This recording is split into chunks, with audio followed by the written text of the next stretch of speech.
Nafaqat vodiy, balki butun O'zbekiston bo'ylab fasadning pishiq ishlarini yetkazib berayotgan BTD va Gil Art kompaniyasining asoschisi Zafar akam. Zafar aka, assalomu alaykum.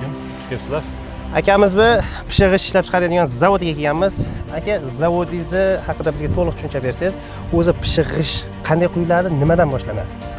Bizning ishlarimiz mana tabiiy xomashyodan tayyorlanadi. Bu fasadning ishlab chiqariladi. Ha. Sifatli g'ish, sifatli xomashyodan boshlanadi. Ko'rishingiz mumkin. Mana shokoladga o'xshaydi. Rang qo'shilmaydi, o'zining tabiiy rangi. Qirg'iziston chegaradan olib kelib, mana shu xomashyoda ishlab chiqaramiz. Hech narsa qo'shmasdan toza xomashyodan tabiiy, naturalniy keramika chiqaradi. Demak, buni siz Qirg'izistondan olib kelasiz. Qirg'iziston chegaradan, O'zbekiston territoriya, Qirg'iziston chegarasida shunaqa Alloh tomonidan yaratilgan shunaqa mavzuda bor. Qirg'izistondan tuproq olib keldingiz. Keyingi etap jarayoni qanaqa ketadi? Ilayda drabelkadan o'tkaziladi. Drabelkadan keyin melnisadan o'tkaziladi. Melnisadan keyin ilaydan o'tkazib, keyin 1 sutka buni tindirib turib, keyin quyuga beriladi. Preslashga. Zafar aka, bir oyda qancha miqdorda bu tuproq olib kelasiz? Endi zakazga qarab o'rtacha 60 ta ovada tashlaymiz. Balki keldi, to'kdi, keyingi etap nima? Bitta birgalikda jarayonni ustida ko'rsatamiz. Zafar aka, nech pul tikkansiz shu biznes uchun? 500 ming tikamiz. 500 ming dollar. Nechta texnika bor? Bitta shumi yo yana boshqa texnika bor? Bor texnikalar bor. Qaziydigan, tashiydigan. O'zbekiston bo'ylab qaysi hududlarga mahsulotlar beriladi? O'zbekiston bo'ylab hamma hududga beraveramiz. Beryapsiz. Zo'r. Qirg'izistonga ham eksport qilamiz. Kelajakda. Xudo xolasa. Chimyonda tanlashingiz asosiy sababi nima? Bu yerda xomashyo yaqin. Yaqin, serios. Keyin biz aslida gaz bor edi oldin. Hozir endi ko'mirga o'tganmiz. Ko'mirda ishlab chiqaryapmiz. O'zi tarixi qanaqa bu g'isht sohasiga, fasadni ishlab chiqarish qanday kirib qolgansiz tarixi? Shu qurilishga qiziqqanligimiz uchun. Aka, necha yildan beri bu mashinani minasiz? 11 yil. 11 yildan beri. Boshqa texnika minishni ham bilasizmi? Umumiy maydoni qancha batta hozir? 1 gektar 10 sotik. Karyerimiz 5 gektar. Karyer 5 gektar. Karyer 5. Bu karyerni ham sotib olganmisiz? Ha, karyerdan endi hokimiyat tomonidan qazish uchun ruxsat berilgan. Bir kunda ishlab chiqarish quvvati qancha aka? Hozircha 5000 ta, ikkisi men bo'lsa 10 mingta. Demak, bir kunda 10 mingtaga bemalol chiqarib beryapsiz. Zakazga qarab yana kuchatilsa bo'ladi, mashinasi baland o'zi. Hamma jarayon bizda qo'l ishiligi uchun har bir ish biz uchun qadrli hisoblanadi. Lekin teksturasi juda ham qirralari zo'r chiqqan. Ha, standart razmerlari, shakli standartga javob beradi. Shu o'zi standart bo'yicha necha xil razmerda ishlanadi? Bir 30 xil bo'lishi kerak. 30 xil. Bu 1NF deyiladi. Bruto NF bor, 0.5 NF bor, 0.7 NF bor, 0.6 NF bor. Normalniy format degan. NF tashirovkasi. Keyingi jarayoni ham Keyingi jarayonimiz mana bu yerda hozir quyu jarayoni ketyapti. Ya'ni bunga suv quyib aralashtirib netiladimi? Ha, suv quyiladi, suv qo'shiladi. 5% 10% suv bo'lsa yetadi. Svязка bo'lish uchun. O'zi glinamiz, xomashyoyimiz svязкasi yaxshi, klesi yaxshiligi uchun yaxshi preslanadi. Bu juda ham qizil, uni shokolad rang chiqadi. Bunga rang ham qo'shiladimi? Yo'q, bunga rang qo'shilmaydi. Bu tabiiy xomashyo. Ko'rganingiz xomashyoni ko'rdingiz-ku? Tabiiy rangligi uchun pishgandan keyin ham qizil chiqadi. Rang qo'shilmaydi. Zo'r. Rang o'chmaydi. Men ochiq o'ylardimki, bunaqa g'ishtlarga rang qo'shiladi deb o'ylardim.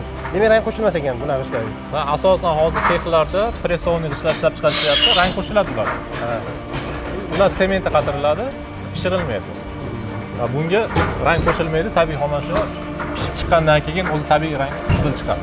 O'zi shu holatda ham ancha qattiq chiqyapti. Ha, xomi ham o'zi qattiq. Xomi ham ancha qattiq chiqadi. Buni sifat nazorati qanday kechadi aka? Qanday tekshiradi? Har bir jarayonni quyayotgandan keyin o'lchab, razmerni o'lchab qo'yishadi. Asosiy sifatni oshiradigan narsa pishirish jarayoni. Pishirish jarayoni. Pishirish jarayoniga o'tamiz. Xo'p, bundan keyin to'g'ridan-to'g'ri pechkaga kiradi. Yo'q, bundan keyin sushilkaga kiradi. Sushilkadan keyin pechkaga satka qilinadi. Keyingi jarayon xumdonga satka jarayoni deyiladi. Xumdonga olib kirib, xom g'ishtni satka qilinadi. Lekin o'zimga ham shunaqa ichki jarayonni ko'rish nihoyatda qiziq edi. Bu xumdonga 7,5 mingta sig'adi. Bittasi 7,5 mingta. Har bir g'ishtni qo'limiz bilan bitta qo'yib terib chiqamiz. Bizning qo'l ishi. Shuning uchun har bir g'isht biz uchun qadrli hisoblanadi. Standartlarga mos Eron texnologiyasi asosida ishlab chiqariladi. Eronda bitta shunaqa pishiriladi. O'zi olov teng taqsimlanadimi hamma yoqqa? Ha, bu yerda pastlarida mo'rilari bor. Ha. 7 ta mo'risi bor. Olov o'rtadan yonadi. O'rtadan yonib, tepadan sirkulyatsiya bo'lib pastga tushadi. Pastga tushib, past yig'ishni pishirib, dimoqdan chiqib ketadi. G'ish qaysi vaqtda eng mustahkam hisoblanadi aka? Qanday jarayondan o'tish kerak shu? Eng nozik jarayon mana pishirish jarayoni hisoblanadi. Pishirish jarayonida g'ish mustahkam chiqadi.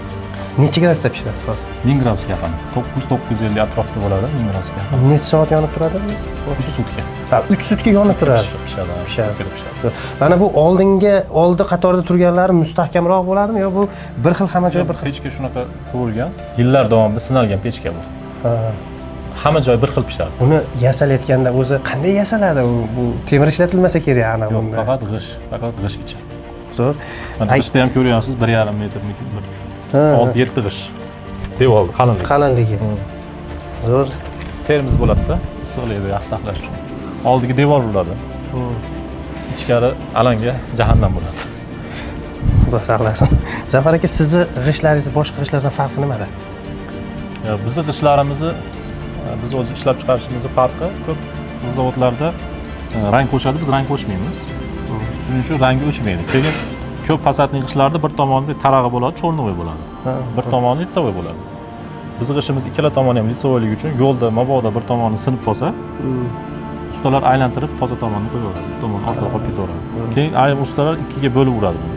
Ikkiga bo'lsa ikkita g'ish bo'ladi. Arzon tushadi. Uqalanib ketmaydi. Yo'q, uqalanib ketmaydi. Nima uchun o'zi fasadni yaxshi tanlash kerak hozir? Fasad tanlayotganda ko'pchilik xato qiladi. Hozir bugungi ko'rinishni o'ylaydi. 20 yildan keyingi ko'rinishini o'ylamaydi. Sababi ko'p nimalar, fasadlar sho'r bosadi, nurlab ketadi, shuvolar tushib ketadi, to'kilib ketadi. Bu fasad g'ishda urilgan uylar uy turguncha turaveradi. Fasadga bir marta sarflaydi, qaytib pul sarflamaydi. Shuning uchun afzallik tomonlari. O'zi shu vaqtda kerak bo'lsa boshqa bir fasadga ishlatilgan xomashyolarda dushmani bu sho'r, suv bo'ladi. Buni reaksiyasi qanaqa? Endi rastvordan sho'r chiqadi, bu lekin yo'qolib ketadi. G'ishtda o'zida sho'r yo'q. Rastvorga chiqishi mumkin, uzoqqa bormaydi. Necha yil xizmat qiladi siz fasad g'ishlaringiz? Bu fasad g'ishtlar agar sifatli bo'lsa, juda uzoq yillar xizmat qiladi. Agar to'g'ri montaj qilingan bo'lsa, uy turguncha turaveradi. Bu ancha-munchaga rangi ham o'zgarmaydi, sifatini yo'qotmaydi. 10 yildan keyin ham fasadingiz yangidek turaveradi. Qayta remontga pul sarflaysiz. To'g'ri. O'zi metodda ham shunaqa bo'lyapti. Odamlar oldin bir 15-20 yil, 30 yil undan ham oldingi modalar hozir yana qaytib kelyapti. Ha, odamlar hozir tabiiylikka qaytyapti. Yog'ochlarga. Bu ham tabiiy xomashyo. Odamga zarari yo'q, ximikat emas. Bundan keyingi jarayonimiz pishirish jarayoni. Hozir u tomonda g'ishlar pishyapti. Ha, bu tomonda xumdonimizda g'ishlar pishyapti. Buni ham bir ko'rsak. Hozir ayrim temir yoqadigan, g'ish yoqadiganlarni ko'rardim, tevasidan ko'mir tashab turishardi. Bunda shu jarayon bormi? U Xitoy kalsoy pech deyiladi. Ha. Bizga Eron pechki. Ularda tepadan teshigidan tashlaydi ko'mirni. Biznikida pastdan yonadi. Tepada gumbazi bor. Issiqlik gumbazdan aylanib pastga teshikka tushib, bitta pastda dimoqot teshiklari bor. Pastda g'ishlarni pishirib, issiqlikda pechga ketadi. Tepada ichkarida sirkulyatsiya bo'ladi. Unda sifatga ham ta'sir qiladimi? Ha, albatta, fasad g'ishlar faqat shunaqa pechkada pishiriladi. Ha, fasad g'ishlar bunaqa. Nariga kalsoy pechda fasad g'ish pishmaydi. Cho'rnovoy g'ish pishadi. Qaysi birini temperaturasi yuqoriroq bo'lishi kerak? Bunimi yoki boshqa g'ishnimi? Ikkalasiniki bir xil. Buniki yuqoriroq bo'lgani yaxshi, chunki fasad ko'riladi. Uzoq xizmat qilish uchun yuqori temperaturada pishirilgan yaxshi. Olov nihoyatda issiq-ku. Olov 900-950 gradus tashqariga ham urib turadi. Ha, bu ko'mir, ha? Ha, ko'mir. Ko'mirmi? Ko'mirda ham haligi sho'g'i baland ko'mirdan ishlatamiz. Ha. Hamma ko'mir ham tushmaydi. Bu vaqt o'tishi bilan g'ishlaringiz rangi o'zgaradimi, o'zgarmaydimi? Misol, yomg'irlar, quyosh, qorlar ta'siri bo'lishi mumkin. Yomg'ir, qorga ta'siri yo'q, quyoshga ta'siri yo'q. 5 yil, 10 yildan keyin ham natijani buni devorda ko'rasizda, yangidek turaveradi. Bu fasad uyni yuzi hisoblanadi. Ko'pchilik uyni qimmat ko'rinishini xohlaydi, lekin fasadiga e'tibor bermaydi. Asosiy qimmat ko'rsatadigan narsa fasad hisoblanadi. Haligi nonni tandirdan ustida qanaqa issiq bo'ladi, bu ham qaynamagan endi chiqib shekilli. Jangilar yotib ko'ryapsiz sifatini. Bular keramik g'ishlar sifatli bo'ladi, yomg'ir, qorga chidamli bo'ladi. Zavoddan to'g'ridan to'g'ri olgan yaxshi. Sababi birinchidan arzon oladi. Ikkinchidan ishlab chiqarish jarayonini, kelib chiqishini biladi, sifatini biladi. Shuning uchun zavoddan to'g'ri olgan ma'qulroq. Hali orasiga boshqa g'isht qo'shib yubormaydi, aralashtirib yubormaydi. Tanlab, saralab oladi. Xirmonni olganda oladi. Bu hozir mana 3 sutkada pishib chiqqan holati. 3 sutkada pishib tayyor bo'ldi. Qirralari ham lekin ko'rishingiz mumkin, tekis, hech qat qirilmagan, juda ham shakli, razmeri, sifatidan albatta jarayondan o'tadi. Sizda faqat shu o'zimizning g'ishtlar bor xolos, a? Bizda o'zimizning g'ishtdan tashqari boshqa dillerskilar bilan shug'ullanamiz. Turkmanistonning g'ishtini dillerimiz. O'zimiz Andijon, Farg'ona, Namangan bo'yicha o'zimiz tarqatamiz birinchi qo'l. Keyin Erondan primoy olib kelamiz. Erondan shamot g'ishtlari, keramik fasad g'ishtlarini olib kelamiz. Keyin Rossiyadan Kerma zavodi bilan shartnomamiz bor. Ulardan ham dillerligini olganmiz. Butun O'zbekiston bo'yicha yetkazib beramiz. Quruvchi tashkilotlarda bemalol hamkorlikka chorlaymiz. Cheklanmagan miqdorda yetkazib berishimiz mumkin. Birinchi qo'ldan arzon narxlarda katta ob'yomlarga o'zgarish skidkalari bor. Keyin ko'pchilik aytadi, ko'pchilik o'rtada ko'pchilik zavodi yo'q, olib sotadi-da. NDS yozib berasizlarmi deydi qurilish tashkiloti. Biz NDS ham prisleniyaga ham, naqd pulga ham bir xil narxlar. Zafar aka hozir Rossiyadan, Erondan olib kelamiz deysiz. Bu yerda bormi hozir ko'rsatsak bo'ladimi? Bu yerga abrezizlar olib kelib qo'yganmiz. Lekin asosiy bazamiz, skladimiz boshqa joyda. Abrezizlar ko'rishinglar mumkin. Ketdik, ko'ramiz abraziz. Aka ishlab chiqarish jarayonini ko'rsangiz o'zingiz maza qilasizmi? Qarang, bu narsa yaratsangiz endi Alloh yaratadi. Biz sababchimiz. Qandaydir xursand bo'lasiz-da. Uni urilgan jarayonni boshqa joylarda ko'rib qolsangiz xursand bo'lasiz. Aka, mana shu yerda hamma assortimentlarimiz bor. 50 xildan oshiq g'ishtlar mavjud bizda. Oho, har xil rangda bo'lar ekanda bu. O'zbekiston bo'yicha yetkazib beramiz mana shu g'ishtlarni. Rossiyaning g'ishtlari, bu yerda g'isht turi ko'p. Mana ular Eronniki mana, shamotning g'ishtlar. Oqi, qizili, hozir ko'p trendda bo'layotgan g'ishtlar mana shular. Oqshot urishyapti. Shamotning.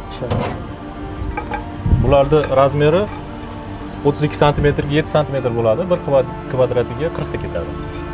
Bular alohida burchaklari ham bor mana bu. Burchaklari bor, o'zining rangida har xillari bor. Mana bu figuralari bor, derazaning chekkalariga, atkoslariga. Kataloglarimiz bor. Agar kimga qiziq bo'lsa, murojaat qilinsa, kataloglarimizni tashlab beramiz narxlari bilan.